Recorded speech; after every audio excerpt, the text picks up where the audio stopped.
Most people don't quit running because they're weak.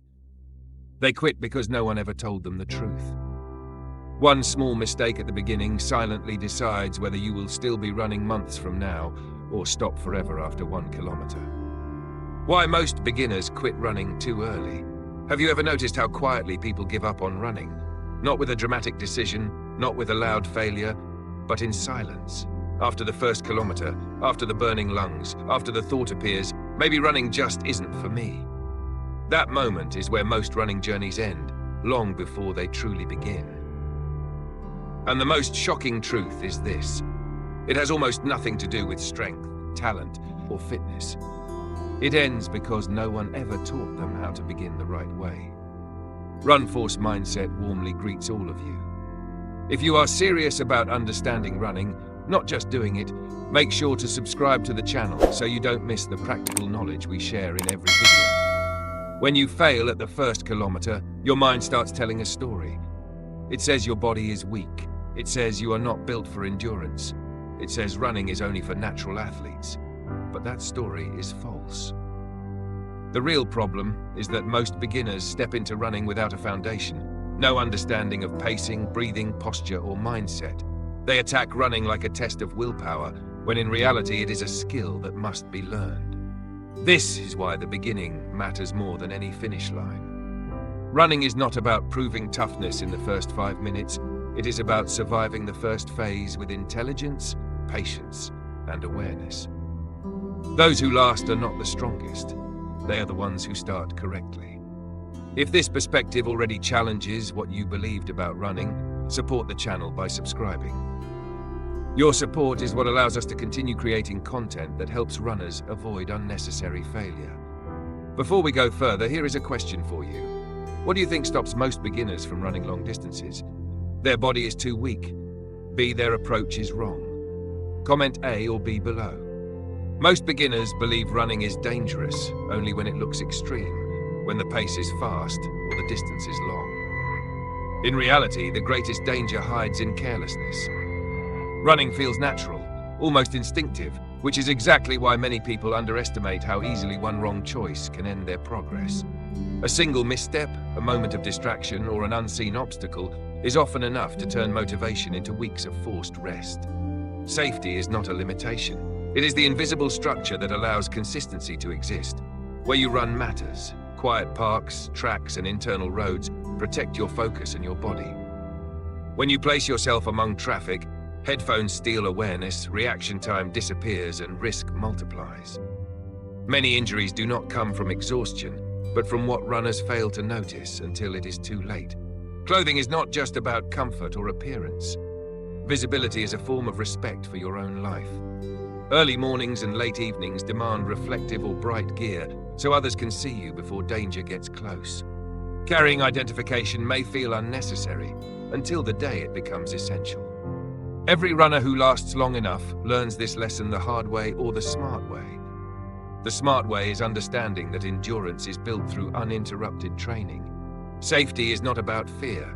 It is about protecting your right to return tomorrow. Without it, there is no progress, no improvement, and no future run to look forward to. There is a quiet moment in every run when breathing begins to feel heavy and doubt starts to rise. Most beginners assume this moment means they are reaching their physical limit, but in reality, it is often a sign that oxygen is no longer flowing efficiently. Breathing is not something you force into running. It is something you synchronize with it. When breath and movement fall out of rhythm, fatigue arrives faster than it should. For beginners, the most reliable breathing pattern is one that follows the body's natural motion. A steady 2-step inhale followed by a 2-step exhale creates balance. It prevents panic, stabilizes the heart rate, and gives muscles a continuous supply of oxygen. The mistake many runners make is trying to breathe correctly by rigid rules, only through the nose or shallow breaths taken high in the chest. These habits restrict oxygen and turn running into a struggle. Deep breathing begins lower in the belly, where the lungs can expand fully. When the diaphragm moves freely, the body relaxes.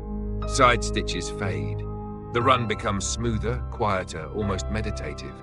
This is when running stops feeling like a fight and starts feeling sustainable. Breathing does not make you faster overnight, but it makes you calmer, steadier, and capable of going further than you thought possible. In distance running, control of breath is often the first true breakthrough. The most difficult lesson for new runners is not learning how to move faster, but learning how to slow down without feeling defeated. At the start of a run, the body often feels light and energetic, creating the illusion that speed equals progress. But speed taken too early is a debt that must be repaid with exhaustion. What feels easy in the first minutes becomes unbearable shortly after. Running slowly requires discipline because it challenges the ego. It asks you to ignore comparisons, to stop chasing imaginary standards, and to listen instead to your own breathing and rhythm. A sustainable pace is one where movement feels controlled, where your body is working but not panicking. If your breath begins to dominate your thoughts, the pace is already too high. Endurance is built quietly. It grows in moments when restraint feels uncomfortable but necessary. Those who learn to run slowly at the beginning gain something far more valuable than speed. They gain the ability to stay in motion. Over time, the body adapts, efficiency improves, and pace naturally increases. True progress in running is not forced forward. It unfolds when patience replaces urgency. Efficiency in running is often invisible. It is not about dramatic movements or powerful strides, but about how little energy you waste with each step. Most beginners lose endurance not because their legs are weak, but because their bodies are tense and misaligned. When posture collapses, breathing narrows and fatigue accelerates. A stable, upright posture allows the body to move as one connected system. The spine supports the rhythm, the shoulders remain relaxed, and tension no longer travels downward into the legs. The arms play a quiet but essential role. When they swing naturally, close to the body, they guide balance and timing without stealing focus or strength. Excessive arm movement, crossing the chest, or clenched hands slowly drains energy without being noticed. Terrain also shapes efficiency. Flat ground teaches rhythm and control, while hills demand respect. Slowing slightly uphill is not weakness, but strategy. Maintaining form under changing conditions protects endurance. When technique becomes automatic, running feels smoother and lighter. What once required effort begins to feel natural, and distance stops being something you fight against. Progress in running rarely comes from sudden breakthroughs. It is built through structure, repetition, and trust in a process that unfolds gradually. Without a plan, motivation rises and falls, and each run becomes a guessing game that often ends in overexertion or disappointment. A training plan removes that uncertainty. It gives direction when enthusiasm fades and restraint when ambition runs too far ahead. For beginners, growth happens in small, deliberate steps. Distances increase slowly, intensity follows later, and recovery is treated as part of training rather than a sign of weakness. One of the most effective tools in this stage is the run-walk method.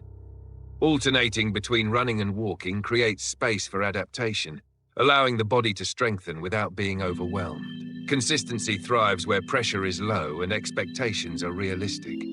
A plan is not a cage. It is protection against impatience. When you commit to gradual progression, running stops feeling like a test you must pass and becomes a practice you can return to with confidence, day after day. Every long run is decided long before the legs give out. It is decided in the mind, in the quiet conversation you have with yourself when discomfort appears. The body sends signals of fatigue early, not as a command to stop, but as a question. How badly do you want to continue? Many runners mistake this moment for failure and slow to a walk, even though their muscles still have strength left. Mental endurance is not about aggression or forcing pain, it is about interpretation. When the mind labels discomfort as danger, fear takes control. When it recognizes discomfort as temporary, movement continues. Shifting attention away from distance, time, or fatigue allows rhythm to return. Focusing on purpose changes everything. The reason you started running becomes an anchor when motivation weakens. This inner discipline is what separates those who stop at familiar limits from those who quietly move past them. Mental strength does not shout, it steadies. And once you learn to guide your thoughts instead of obeying them, running transforms from a battle into a dialogue you know how to win. In the end, running is not defined by speed, distance, or appearance. It is defined by continuity. Those who succeed are not the ones who push the hardest on any single day, but the ones who return again and again with intention. When safety is respected, breath is controlled, pace is patient, and movement is efficient, progress becomes inevitable rather than forced. For beginners, the most important victory is not a personal record, but the moment running becomes something you trust. Trust in your body's ability to adapt. Trust in a process that rewards consistency over urgency. Each run builds quietly on the last, even when improvement feels invisible.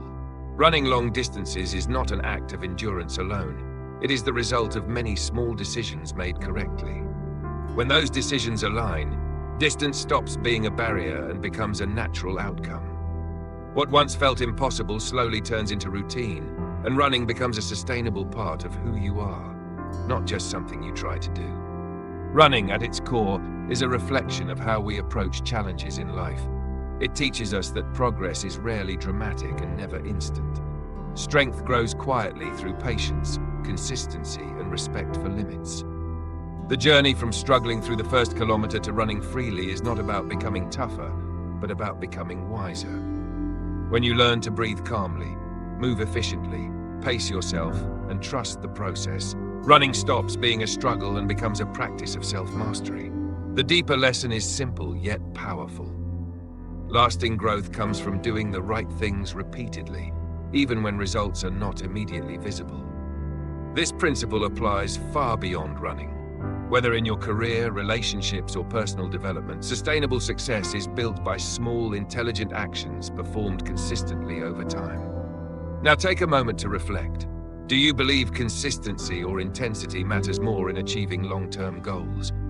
Please share your answer in the comments so we can learn from different perspectives. If you found value in this content, consider subscribing to the channel. Your support motivates us to continue creating meaningful and practical insights for you.